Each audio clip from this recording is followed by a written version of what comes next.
70% of people who suddenly receive a windfall are bankrupt within just 7 years. This economic irony suggests that wealth is not merely a number in a brokerage account, but a psychological set point that the brain fights to maintain.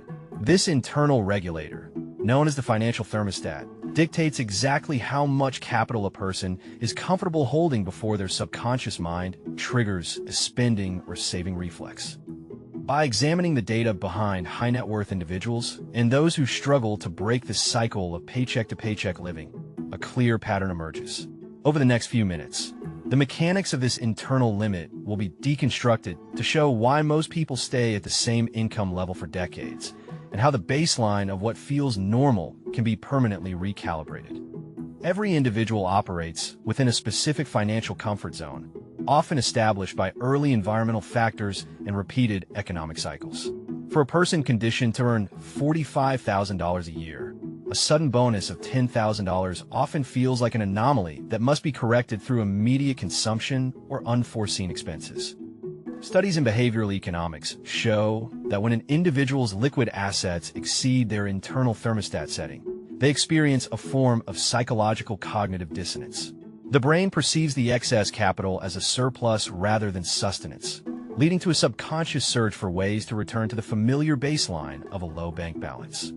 Conversely, when the same individual's bank account drops below their established floor, perhaps to a few $100s, a survival mechanism kicks in. This person will suddenly find the energy to work overtime, sell unused items, or secure a side hustle until the account returns to that $45,000 comfort zone. This explains why the IRS frequently sees small business owners whose revenue fluctuates wildly, but whose personal net worth remains stagnant for 20 years. They are not limited by the market or the economy, but by a precise internal number that they have subconsciously agreed they are worth in the current system.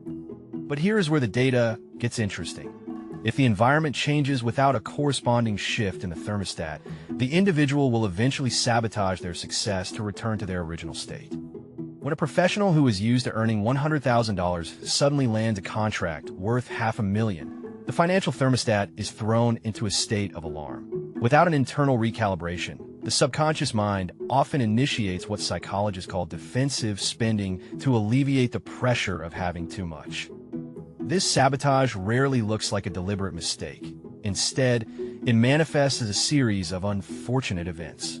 The car requires a major transmission repair, a long-lost relative asks for a significant loan, or the individual suddenly decides that a volatile, unvetted investment is a sure thing.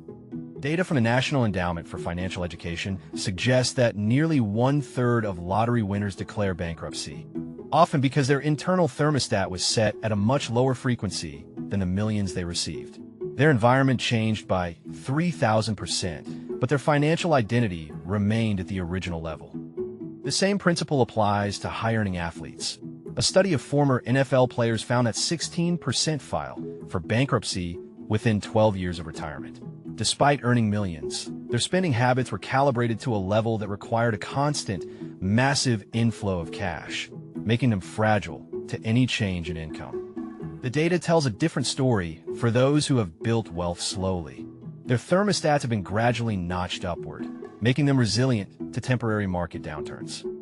The most powerful influence on a person's financial thermostat is the proximity to others with a higher baseline. Economists often cite the peer effect, noting that an individual's income often gravitates toward the average of the 5 people they spend the most time with. When a person whose thermostat is set to $50,000 enters a room of people who view $500,000 as a bad year, their definition of normal begins to undergo a radical shift. The brain stops viewing high figures as extreme anomalies and starts viewing them as the standard for survival and success.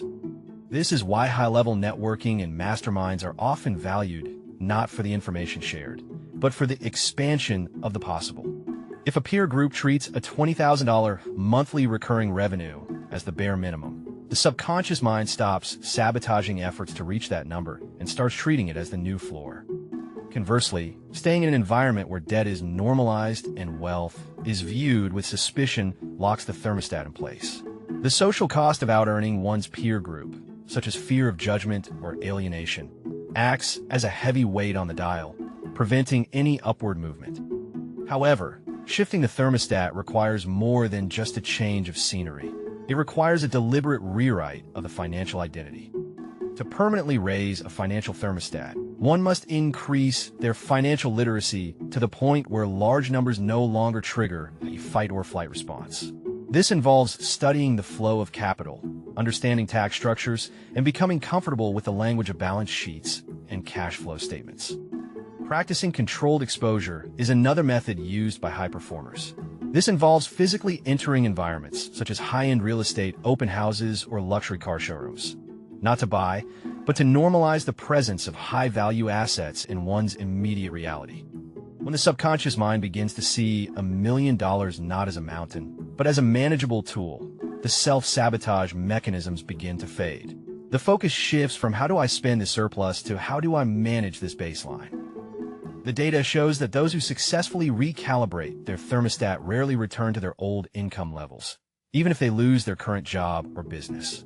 Because their floor has been raised, they will quickly innovate and work until they reach their new minimum standard of living.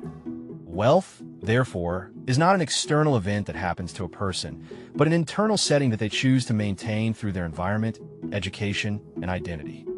The single most important insight is that a person's net worth will almost always revert to the level of their internal financial thermostat regardless of luck or circumstance.